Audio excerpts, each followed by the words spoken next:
వైశాఖ పురాణం 8వ అధ్యాయం. పిశాచ మోక్షము. పూర్వము రేవానదీ తీరమున మా తండ్రి గారు మృతి చెంది పిశాచ రూపం చెందెను. ఆకలి దప్పికల వలన బాధపడుచు తన మాంసమునే తినుచు శుష్కించిన శరీరముతో నీడలేని బూరిగ చెట్టు వద్ద నివసించుచుండెను. అప్పుడు పూర్వం చేసిన పాపం వలన ఆకలి దప్పికల చేత బాధపడుచున్న వాని కంఠమున సన్నని రంధ్రం ఏర్పడినది.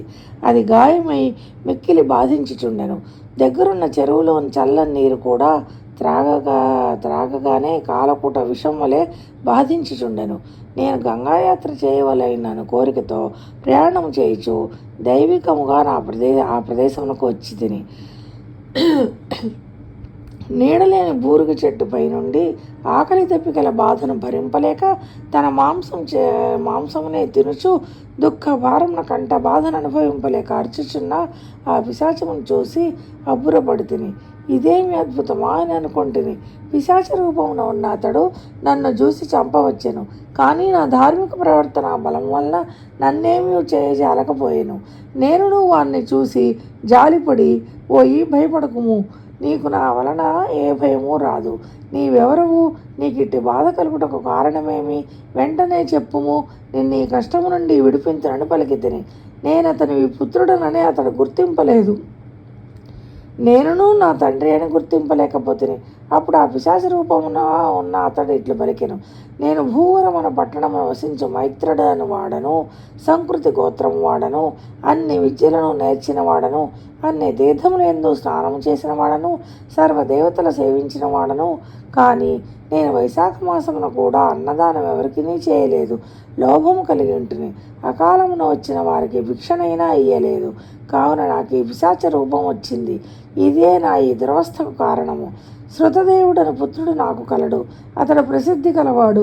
వైశాఖమున కూడా అన్నదానం చేయకపోవటచే నేనిట్లు పిశాచ రూపం చెందితినని, నేనిట్లు బాధపడుతున్నానని వానికి చెప్పవలేను.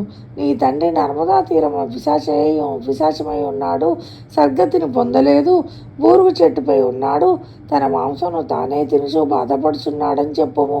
వైశాఖ మాసం వ్రతమును పాటించుచు నాకు జలతర్పణమునిచ్చి సద్బ్రాహ్మణునకు అన్నదానం చేసినచో నేను ఈ బాధ నుండి విడిపోయి శ్రీ మహావిష్ణు సాన్నిధ్యమును పొందుదును.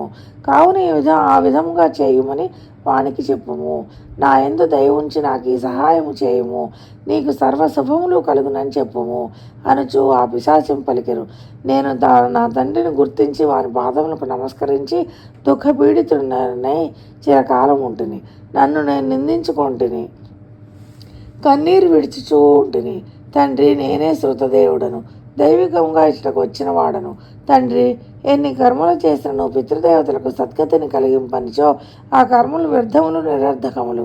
నీకు ఈ బాధ నుండి విముక్తి కలుగుటకు నేనేం చేయవలెనో చెప్పుమని ప్రార్థించితిని. అప్పుడు నా తండ్రి నన్ను గుర్తించి మరింత దుఃఖించెను. కొంతసేపటికి ఊరడెళ్ళి మనసు కుదుటపరుచుకొని ఇట్లనను, నాయన, నీవు తలచిన యాత్రలను పూర్తి చేసుకుని ఇంటికి పొమ్ము.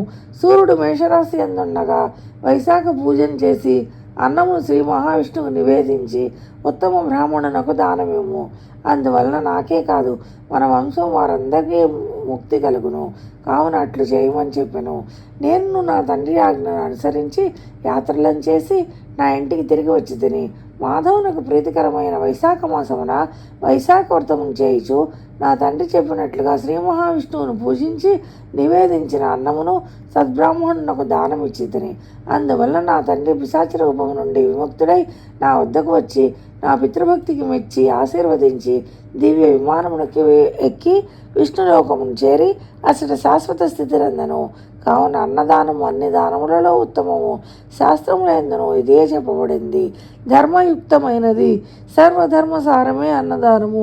మహారాజా, నీకు ఇంకేమి కావాలనో అడుగుము, చెప్పేదనని శృతదేవుడు శృతకీర్తి మహారాజునకు వివరించెను.